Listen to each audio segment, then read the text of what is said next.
एक वक्त अर्जुने कृष्ण ने प्रश्न કર્યો કે ભગવાન આપને સૌથી વધુ પ્રિય કોણ? અર્જુન મારી ઈચ્છામાં જે પોતાની ઈચ્છાને મિલાવે ને એવી રીતે કામ કરે અને ભક્તો પ્રાણથી પ્યારા છે. ભલું થાય તો આનંદ, બુરું થાય તોય આનંદ. એ વાત મગજમાં ઉતરતી નથી. એવું કેવું બને અર્જુન કે ભલું થાય તોય આનંદ ને બુરું થાય તોય? ભગવાન કોઈને આગલા જન્મનું કર્મનું ફળને આધીન આપે. ગોવાળે ગાયોની સેવા કરીને માતાજીએ વચન આપેલું એ પ્રમાણે તેમના ત્યાં ભગવાન બનીને આવ્યા છે. વણિક પુત્ર શેઠ સગાશા, રાણી ચંગાવતી ને કુંવર ચેલૈયો સૌરાષ્ટ્રમાં બિલખા ગામ છે.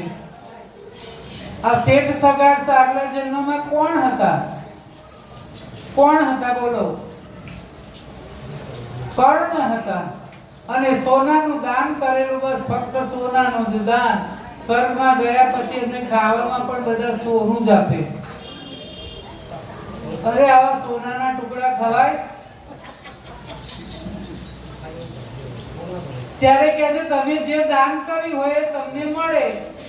મોટામાં મોટું દાન છે અન્નનું. તો હવે મને બીજો એવો અવતાર આપો કે હવે હું અન્નનું દાન કરી શકું. આટલી મારી ઈચ્છા પૂરી કરો.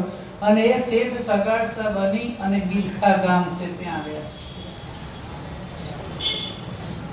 બિલખા ગયા છે કોઈ? અને જેને આવવું હોય ને મારી જોડે દિવાળી પછી આવજો. આપણે લાભ પાંચમ પછી બસ ઉપાડવી છે. જુનાગઢ ને બિલખા ને બધું જવું છે. અને ત્યાં જજો, બિલખા ગામ જશો ને એટલે તમને ખાલી ત્યાંનું દ્રશ્ય જોઈને જ રડવું આવી જશે કે બસ આજે અત્યારે જ આ વસ્તુ બની રહી છે. જેને આવું હોય મેં રેખાબેનને કહેજો, નામ લખાવજો. ગોપાલ મંડળ તો ખાસ.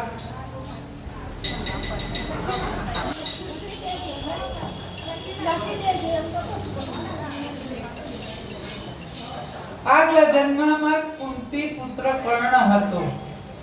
જેવું આપ્યું હોય એવું મળે. આતે તે સાથે એમ કરી અને ભગવાન વિનવણી કરીને પછી શેઠ સગાડસા થઈ અને બિલખા ગામમાં આવ્યો છે.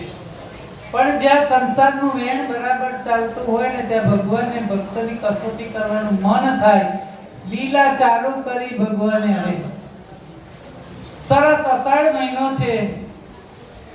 ભગવાનને પ્રાર્થના કરે છે કે પ્રભુ હું તો તારો પતંગ, તું મારી દોર છે.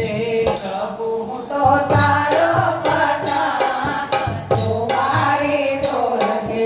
સુખ ગયો તારો છે સંગ, તું મારી દોર છે. સુખ ગયો તારો છે સંગ, તું મારી દોર છે. ભક્તિના આંબમાં તે તો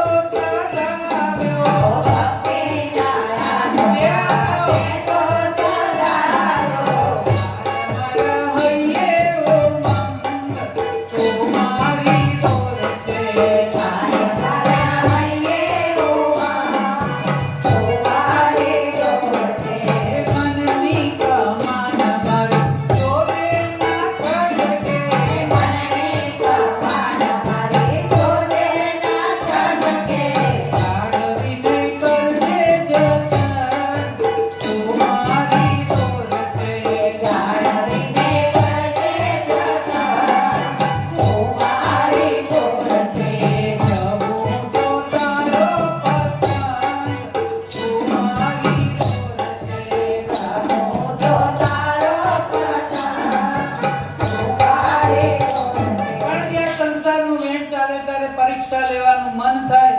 આવો અષાઢ મહિનો એવો ધોધમાર વરસાદ પડે. પ્રભુએ આ બધી લીલા ચાલુ કરી દીધી.